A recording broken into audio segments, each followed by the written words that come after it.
ইসরায়েলে ইরানের প্রতিশোধমূলক ক্ষেপণাস্ত্র হামলার পর তেহরানে বইছে স্বস্তির হাওয়া।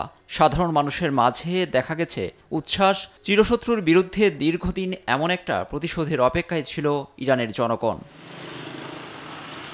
পাল্টা পদক্ষেপ কখন কিভাবে নেবে ইসরায়েল এ নিয়ে চলছে কানাঘুষা। ধারণা করা হচ্ছে দেশটির স্পর্শকাতর পারমাণবিক স্থাপনার আশপাশে হামলা চালাতে পারে নেতানিয়াহু সরকার। কিন্তু বুধবার সাংবাদিকদের প্রশ্নে এমন গুঞ্জন উড়িয়ে দিয়েছেন খোদ মার্কিন প্রেসিডেন্ট জো বাইডেন। বলেন, ইরানের পারমাণবিক স্থাপনায় হামলা চালানোয় সমর্থন নেই তার। আমরা জি7-এর বৈঠক আহ্বান জানিয়েছি। ইরানের বিরুদ্ধে যৌথ বিবৃতিতে কাজ করছে সবাই। দেশটির ওপর কিছু নিষেধাজ্ঞা আরোপ করা হতে পারে। ইরানের ক্ষেপণাস্ত্র হামলার প্রতিক্রিয়া জানানোর অধিকার রয়েছে ইসরায়েলের, তবে সেটি একটি মাত্রায় হওয়া উচিত।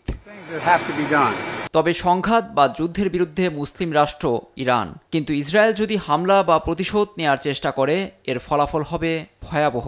কাতার সফরে এক সংবাদ সম্মেলনে এমন হুঙ্কার দিয়েছেন ইরানি প্রেসিডেন্ট।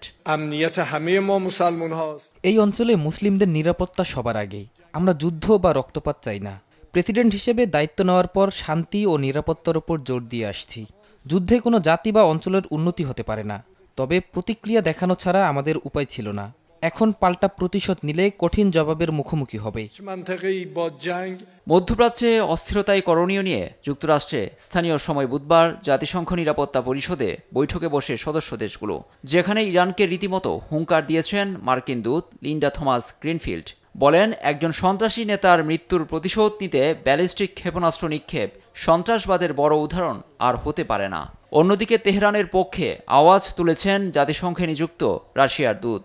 বলেন, ইসমাইল হানিয়া, নাসরাল্লাহ সহ অন্যান্য নেতাদের হত্যার পরও সংযম দেখিয়েছিল ইরান।